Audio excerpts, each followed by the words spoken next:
लिख सुन करे जा रख रसिया रुमाल में गई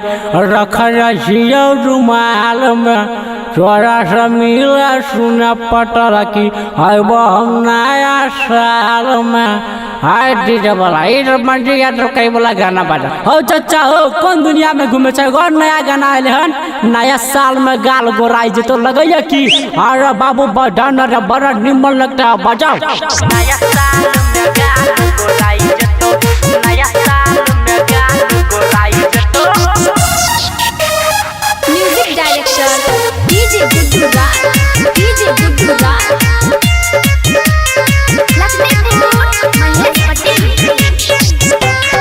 लले न छोड़ी तू हमरे क्रीम गे एक नंबर के छईलीम गे लले न छोड़ी तू हमरे क्रीम गे एक नंबर के छईलीम गे आगे चढ़ल जवानी चिकनाई जेतो चिकनाई जेतो चिकनाई जेतो कनाई जे तो नया साल में गाल गोराई जेतो नया साल में गाल गोराई जेतो नया साल में गाल गोराई जेतो लले न छोड़ी तू हमरे क्रीम गे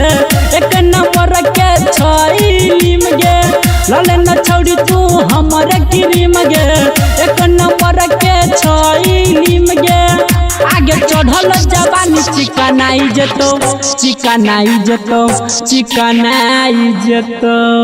कनाई जे तो नया साल में गाल गोराई जेतो नया साल में गाल गोराई जेतो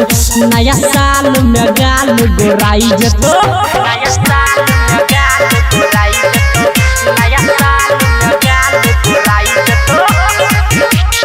म्यूजिक डायरेक्टर डीजे गुड्डू राज डीजे गुड्डू राज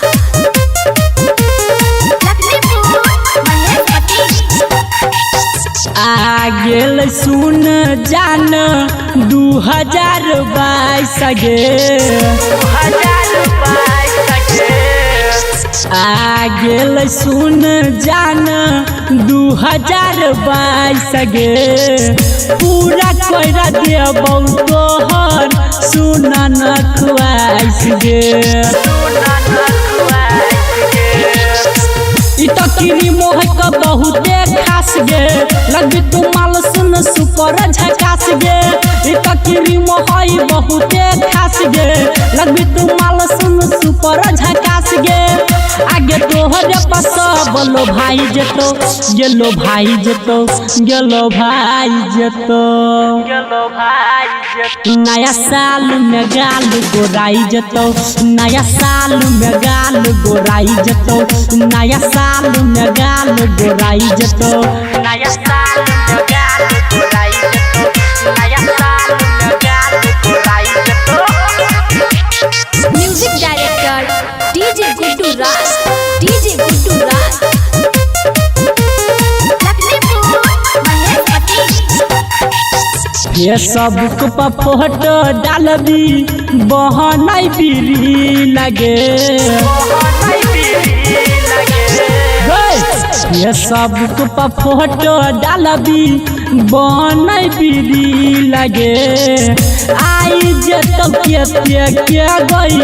तोरे पदी लगे खाली लगे बहिर मंजी के गाना राजा संगे चंदन भेल दीवाना खाली लगे बहिर मंजी के गाना सुमिधि राजा भेल दीवाना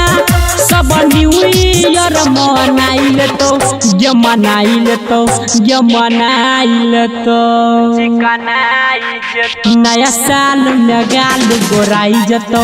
नया साल में गाल गोराई जेतो नया साल में गाल गोराई जेतो नया साल में गाल गोराई जे तो